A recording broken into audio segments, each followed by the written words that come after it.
Sumsel 24 jam hari ini. Bagi Anda yang membeli produk kosmetik Wardah periode 15 Juni hingga 15 Juli mendatang, berkesempatan mendapatkan logam mulia seberat 5 gram. Kesempatan ini diberikan dalam program Kemilau Raya HUT Wardah ke-26 tahun. Wardah Kosmetik memberikan penawaran menarik bagi kaum hawa yang melakukan pembelian produk Wardah bisa meraih logam mulia. Program bertajuk Kemilau Raya ini digelar dalam rangkaian ulang tahun Wardah ke-26 tahun.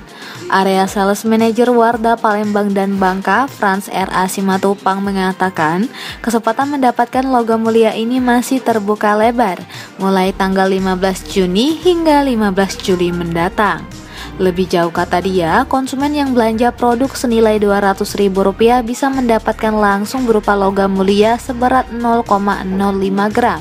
Sementara yang berbelanja senilai Rp100.000 bisa meraih logam mulia seberat 5 gram dengan cara pengundian.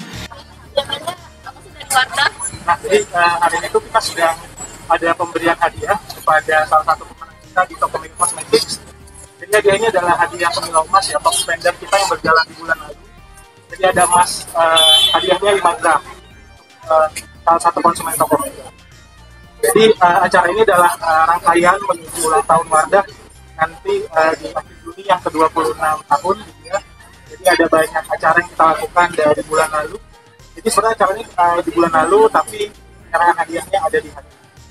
Seperti diketahui, Wardah yang diproduksi PT Paragon ini dikenal sebagai pionir produk kosmetik halal di Indonesia dan selalu menjaga kualitas produk, seperti menggunakan bahan baku dan proses produksi yang menerapkan kaidah halal. Sementara itu, Ernawati, konsumen yang beruntung mendapatkan logam mulia seberat 5 gram mengaku tidak menyangka bisa mendapat logam mulia, padahal dia baru pertama kali menggunakan produk Wardah. Reporter dan juru kamera Ella Sulistiana, Palres.com. Pemirsa, program serbuan vaksin yang menjadi atensi Panglima TNI Marsikal TNI Hadi Cahyanto langsung direalisasikan jajaran Kodim 0405 Lahat. Program serbuan vaksin ini sebagai upaya dalam memutus rantai penyebaran COVID-19. Puluhan anggota Persit dan masyarakat berbondong-bondong mendatangi markas Kodim 0405 Lahat kemarin. Kedatangan mereka ini untuk disuntik vaksin sebagai upaya pencegahan penularan COVID-19.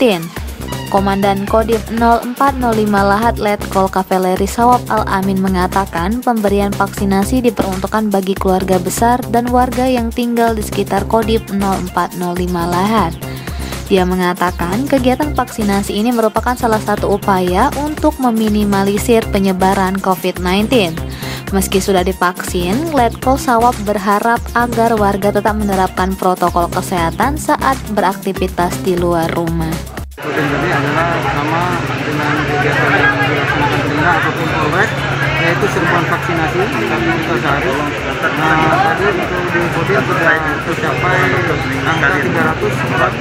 Kemudian karena keterbatasan tenaga, jadi disatukan pendukung yang di KT di Kodim digabung ke GOR Lahat. Tanya sendiri tadi sudah mencapai 300 orang.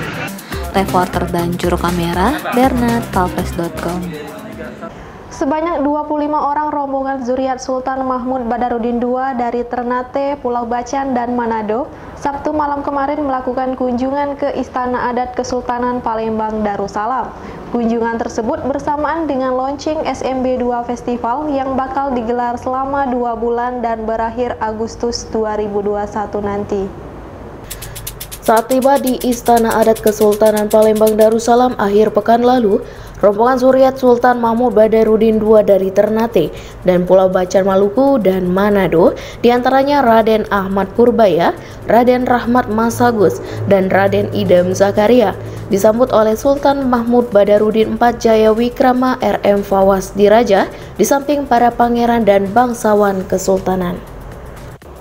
Kunjungan tersebut selain untuk bersilaturahmi juga bertepatan dengan launching SMB 2 Festival yang digelar selama 2 bulan hingga berakhir Agustus 2021. Dalam kesempatan itu juga sempat dibacakan syair Sultan Mahmud Badarudin II oleh Pangeran Suryo Febri Irwansyah. SMB 4 sendiri mengapresiasi kedatangan rombongan zuriat dari SMB 2 Ternate, Pulau Bacan, dan Manado.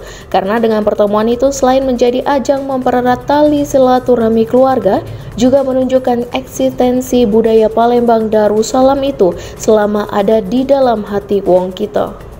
Banyak sekali kegiatan yang dilakukan, ada mulai dari meeting, ada podcast, terus kita gerakan-gerakan milenial seperti fotografi, dan juga ada bersyair, terus lomba-lomba, kemudian diskusi-diskusi ilmiah, dan juga sekarang lebih berfokuskan pada edukasi anak muda mengenai sejarah perjuangan Sultanat Palembang Darussalam dan juga peninggalan-peninggalan yang ada di kota Palembang.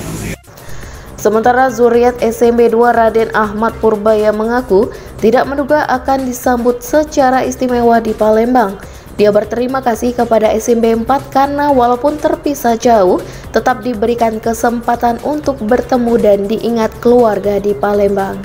Kita sangat apresiasi lah, alhamdulillah ada event SMB 2 ini sehingga bisa mengenang kembali perjuangan dari SMB 2 dan dapat mewariskan nilai-nilai yang diperjuangkan SMB 2 pada waktu itu ke generasi milenial saat itu.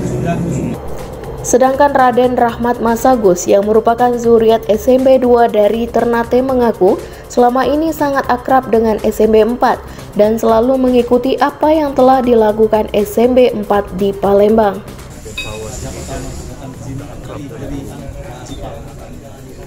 Dan saya selalu mengikuti perkembangan daripada apa yang dilakukan Muhammad Fawaz di Palembang khususnya.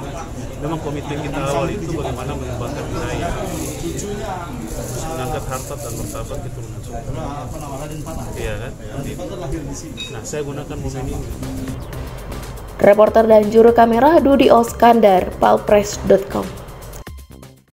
Berita terakhir Sumsel 24 jam hari ini. Bupati Kabupaten Ogan Ilir Panca Wijaya Akbar menghadiri undangan musyawarah daerah 4 Partai Golkar yang digelar di Hotel Ilaya Minggu kemarin. Dalam musda yang dihadiri Ketua DPD Golkar Sumsel Dodi Reza dan Dewan Kehormatan DPD Golkar Alik Nurdin itu, Panca mengajak partai berlambang pohon beringin untuk bersinergi dengan pemerintah Kabupaten Ogan Ilir dalam mewujudkan Ogan Ilir Bangkit. Saat hadir memenuhi undangan musda Partai Golkar Ogan Ilir, Bupati Panca disambut Ketua DPD Golkar Sumsel, Dodi Reza Alex Nurdin, dan Dewan Kehormatan DPD Golkar Alex Nurdin. Tampak hadir dalam acara itu hampir seluruh Ketua DPD Golkar se-Provinsi Sumatera Selatan dan perwakilan partai lainnya. Dalam sambutannya, Bupati Panca mengaku sudah tidak asing lagi dengan Partai Golkar.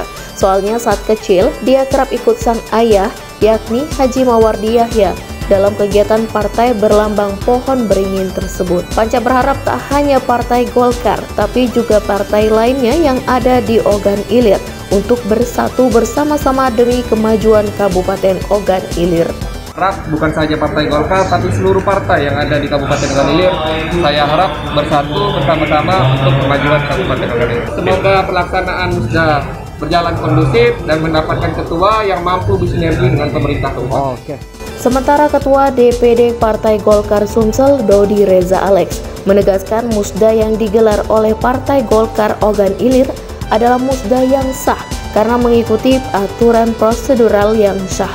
Musda yang sah itu bukan berarti hanya dihadiri oleh DPD 1, tapi juga mengikuti prosedur, urutan, dan aturan yang sesuai dengan juklak dan juga dari peraturan organisasi ADART.